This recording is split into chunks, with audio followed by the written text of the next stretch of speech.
Alright, what is going on, guys? I said I was going to do a backup review on the B6 Club Racer after I raced it. I didn't race, but we were at practice. And I have some videos, but they were nowhere near fast lap times. Like, the videos were taken by Effective Arsene. He agreed with me that while I was being recorded, I had nowhere near my best lap times. Like, my lap times weren't good. So, my battery. Alright, but yeah. Overall, the car handled great, not at the beginning, because in the front the rear, I have Proline calipers, which did not hook up. It was very slick, like I was driving on ice with a fast RC that wasn't studded or chained, so it was sliding all over. So we ended up getting some AK Racing slingshots pre-mounted. Yellow rims. Smell like tire sauce. So I ran those. So after that, I hooked up nice. I was getting pretty good lap times. Overall, no problems. I didn't have any brakes. The pinion moved away from the spur was the only thing. But other than that, I didn't break anything. The wing just got a little beat up, which is no big deal because it happens. On Nate's Effective Arsene, he broke off. Well, the camber link and toe links popped off of the ball studs, so that was a problem. But he fixed that, and he broke two bulk. Well, he broke one bulkhead, the other one just barely broke. Don't even know how, because he didn't even crash after that one. And he just went aluminum. But overall, I thought the car handled great. It took jumps pretty good. As long as you squared it up for the rhythm part of the track, which was, I believe it was a double-double. Because you went over the two and then back into these other two. Well, you took a turn first, and then you went into the double-double, into another turn, back around to the finish line. Back to the front stretch. But yeah, overall, it handled great. It took jumps pretty good. There was a few jumps that I missed, which were my bad, because I didn't line it up right, and it went over to the next part of the track, so. But overall, it ran great. It was pretty fast on the track. You won't be able to tell from my videos, because one video, I was going pretty good around this one jump, then I went around that turn double-double I was talking about, and I spun out, so nothing I can do there. I came in a little too hot, so. And the other video, I was just going a little too slow, and it got a little squirrely in this one area, which we'll see at the end. I'll probably add that in a second to the video, so I'll show you guys what I'm talking about.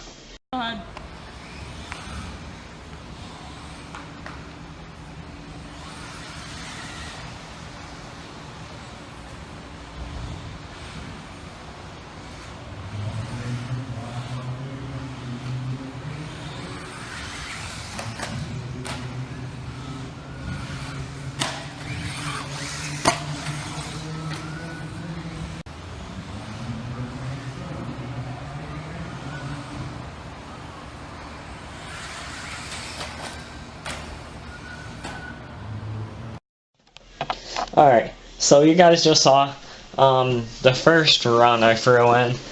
I did not too bad. I ended up just spinning out in this spot, which sucked, but like I said, I was getting better lap times and crap, because, I don't know, it was just me and Nate and our friend Brennan, so, we were practicing by ourselves. I did pretty good when I wasn't being recorded.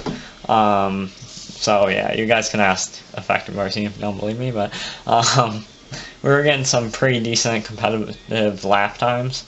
The second video, I was doing pretty good. I was just going a little slow in a few spots, because I think I was messing around with steering trim, because it was pulling a little, or I was messing around with something on the remote, but I'm pretty sure it was steering trim, because it was pulling a little. So around that first turn, it was a little slow, but then I sped up and I did alright there. I didn't take the rhythm section that good, You guys might think it was a little slow, but that's because my battery is basically dead, and I didn't feel like charging it when Nate was fixing his bulkhead, so I just left it in the car. Motor in ESC. The motor got a little hot in about a 12-minute period, which usually tracks do about 6-minute heat races, and the transponders tell them how you finish, but that's how my track does at least. So 12 minutes. I was going about 130 something on the ESC and about 163 on the motor. Now that's pretty hot for the motor in ESC. I don't know why mine was doing it, because Effective RC and Nate's wasn't doing it. But the Tower Hobbies guy emailed my dad asking if we can give them any reviews or something, or if we had any questions. So I'm gonna ask them how hot it should get, because if not, maybe they'll send me a new one, and I'll probably end up sending this one back. But if they don't want this one back and they just say keep it, then next time I get an RC, like, I'll probably have 2 buggies at some point, one for carpet, one for dirt, obviously, because they don't always race the off-road track. They're doing oval during, not oval, sorry, they're doing carpet over summer, so probably get a normal B6 for that. And yeah, but overall, like I said, it landed perfectly. Suspension was pretty good as long as you have it adjusted the right way. Now that I think about it, looking back at the videos, my dad said the same thing. I could adjust a little bit. But yeah, other than that, I saw no problems with the buggy, no weaknesses. I mean, the only weakness I saw was the bulkhead from Nate, and obviously the turnbuckles, meaning the camber links and the toe links disconnecting from the ball stud. Other than that, I don't think I saw any problems. When I wasn't being recorded, I went pretty fast in turns and just drift through it, as long as I had the AKA tires on. Now, in case you guys are wondering, these are great tires for indoor clay. The tires that are on it are more for dirt, but we had tire sauce on tires and all that. It hooked up great. The buggy just handled my track pretty good. There was a few jumps that it was just short for me. That was because my battery was low, which I wish I got more recording or had my GoPro with me, and I would have recorded a lot. I would have set up in a corner or something.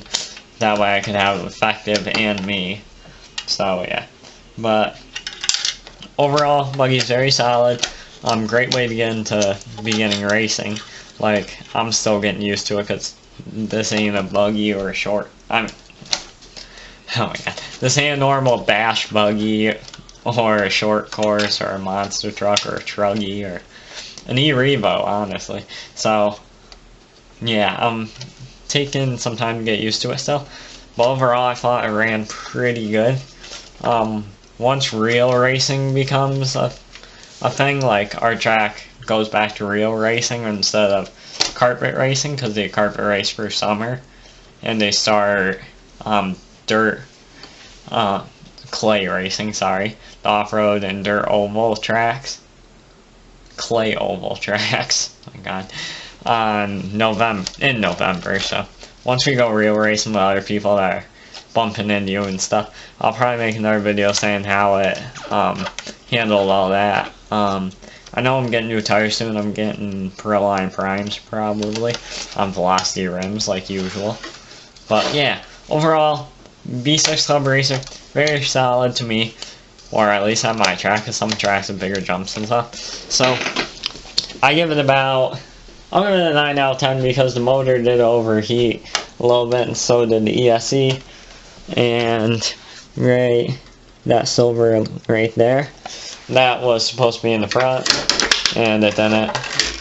And the shock's rubbing on turnbuckles. I know it does that to everybody, but I just wish it didn't. But other than those 3 things, I didn't find a problem. 3 things? Well, besides the turnbuckles popping off the ball stud, the bulkhead, because the original B60 kit comes with a aluminum, and just a motor and ESC heat.